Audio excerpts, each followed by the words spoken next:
तब बारी है अखबार की खबरों से, सुर्खियों से आपको रूबरू करवाने की, जिसमें राज्यों की खबरों के ऊपर अगर मैं बात करूं तो मणिपुर राज्य की खबर फ्रंट पेज के ऊपर एक बार फिर से नजर आ रही है कई दिनों के बाद। मेरे पास सहारा राष्ट्र है, मेरे पास जनसत्ता है, दोनों ही अखबार में प्रमुखता के साथ इस खबर को बाकायदा दिखाया गया। वो क्यों? देखिए, मणिपुर का वो मसला आपको पूरा पता है, किस तरीके से दो समुदायों के बीच में हिंसा भड़कती है और उसके बाद देखते ही देखते कई सारे मुद्दे इसमें सामने आते हैं। महिलाओं के साथ बदसलूकी, रेप, मारना और ऐसी कई सारी घटनाएं सामने आती है। फिलहाल ताजा मामला मणिपुर में हिंसा का सामने आया है, जहां पर उखरुल जिले के कुकी थोवाई गांव में भारी गोलाबारी के बाद 3 शव बरामद किए गए, जो कि पूरी तरीके से शत विशत हालत में पाए गए हैं। अधिकारियों के मुताबिक तीनों शवों पर धारदार चाकू से हमला किया गया, निशान पाए गए तथा उनके हाथ पैर भी काट दिए गए। अब आप सोच सकते हैं किस तरीके से हिंसा बढ़ती जा रही है, और जहां सरकार ये कह रही है कि हम मदद मुहैया करवा रहे हैं, लेकिन ये हिंसा है जो थमने का नाम नहीं लेती है। बड़ी बात एक और इसमें यह है, राष्ट्रीय सहारा में एक खबर छपी है कि अनौपचारिक परेड में लोगों के समूह द्वारा अत्याधुनिक हथियारों का प्रदर्शन किया गया था 15 अगस्त को। इसके ऊपर फिलहाल सरकार ने रिपोर्ट मांगी है। अब कई सारे मुद्दे मणिपुर में इन्वेस्टिगेशन का विषय बन जाते हैं कि कहां से हथियार आ रहे हैं, कहां से उनको ट्रेनिंग मिल रही है समुदायों को, और किस तरीके से बेखौफ होकर वो इन घटनाक्रम को अंजाम दे रहे हैं। इसी के साथ में राज्य में, हालांकि एन बीरेन जो सीएम है वहां के, उनके सामने आया है बयान कि राज्य में शांति एवं सामान्य स्थिति बहाल करना अत्यंत महत्वपूर्ण है, और जिस तरीके से काम किया जा रहा था उससे दुगनी रफ्तार के साथ में शांति बहाली की ओर हमें आगे बढ़ना चाहिए। मामला सुप्रीम कोर्ट में ऑलरेडी पहुंच चुका है। इसमें एक और एड ऑन ये हुआ है कि फिलहाल मणिपुर हिंसा में 2 अन्य महिलाएं उच्चतम न्यायालय पहुंच गई हैं। उन्होंने यहां पर पीड़ितों के लिए पोर्टल बनाने की मांग की है, ताकि जो समस्या है वो आसानी से दर्ज कराई जाए। और देखने वाली बात ये होगी कि इसमें क्या कुछ निष्कर्ष निकल कर आता है। जी साक्षी, और राज्यों की खबरों में अब आगे बढ़ेंगे। देखिए, हम सभी की मौजूदगी इस वक्त नोएडा में, और सुबह से दिल्ली एनसीआर में लगातार झमाझम बारिश का दौर जारी है। यहाँ पर फिलहाल मौसम सुहावना बना हुआ है, लेकिन अगर बात बारिश की करें तो कई ऐसे राज्य जहाँ पर इस वक्त बारिश और बाढ़ की वजह से लोगों की मुश्किलें लगातार बढ़ती जा रही है।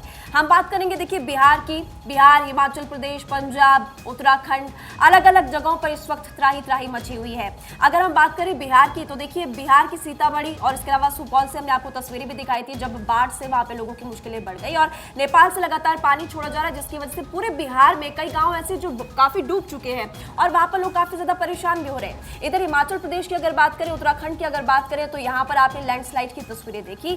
फिलहाल खबर यह भी है कि हिमाचल प्रदेश की मदद के लिए फिलहाल छत्तीसगढ़ सरकार और राजस्थान सरकार आगे आई है।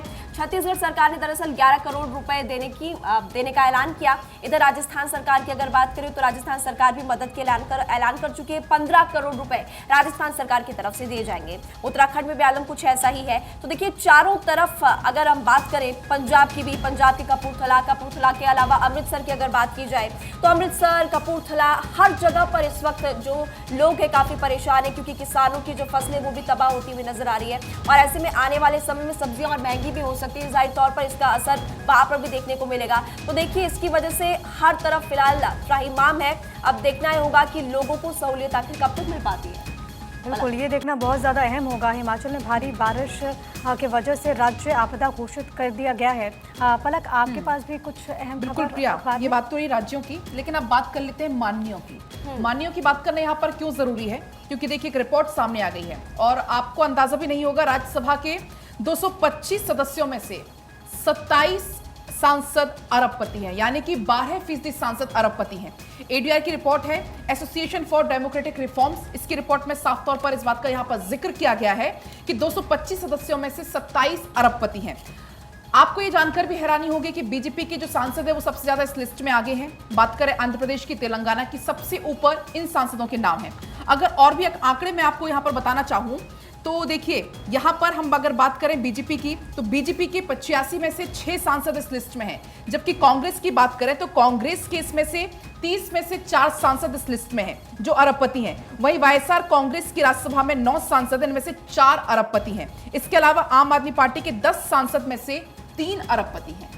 बिल्कुल, और ये देखिए, ये जो अभी महत्वपूर्ण जानकारी पलक दे रही हैं वो आम लोगों के लिए भी सोचने का विषय है। लेकिन अब बात कर लेते हैं खेल की, क्योंकि कल एक ऐसा मैच हुआ है जिसने क्रिकेट प्रेमियों में उत्साह और भी ज़्यादा बढ़ा दिया था। हम बात कर रहे हैं आयरलैंड के खिलाफ जो मैच हुआ था, इसमें कई सारे रिकॉर्ड बने हैं, लेकिन जसप्रीत बुमराह जो कि 11 महीने के बाद जिस तरीके से इंटरनेशनल क्रिकेट में वो वापसी करते हैं, उसके बाद उन्होंने रिकॉर्ड यहाँ पर दर्ज किया है। जसप्रीत बुमराह की धमाकेदार वापसी हुई है। T20 मैच में आयरलैंड को उन्होंने 2 रनों से हराया है। सबसे बड़ी बात यह है कि डकवर्थ लुईस नियम से टीम इंडिया को जीत मिली है और ये नियम क्या है वो भी आप समझ लीजिए। जब कभी बारिश होती है तो इस नियम के अकॉर्डिंग वहाँ पर एक टारगेट सेट कर दिया जाता है और कम ओवर्स में जो टारगेट होता है उसको अचीव करना होता है। इसके बाद भारत ने शानदार जीत दर्ज की है। जसप्रीत बुमराह, जिन पर एक्चुअली सवाल भी उठ रहा था कितने टाइम के बाद वो वापस सी कर रहे हैं तो क्या वो बेहतरीन परफॉर्म कर पाएंगे या फिर नहीं, लेकिन बहुत अच्छे तरीके से उन्होंने तमाम सवालों का जवाब दिया।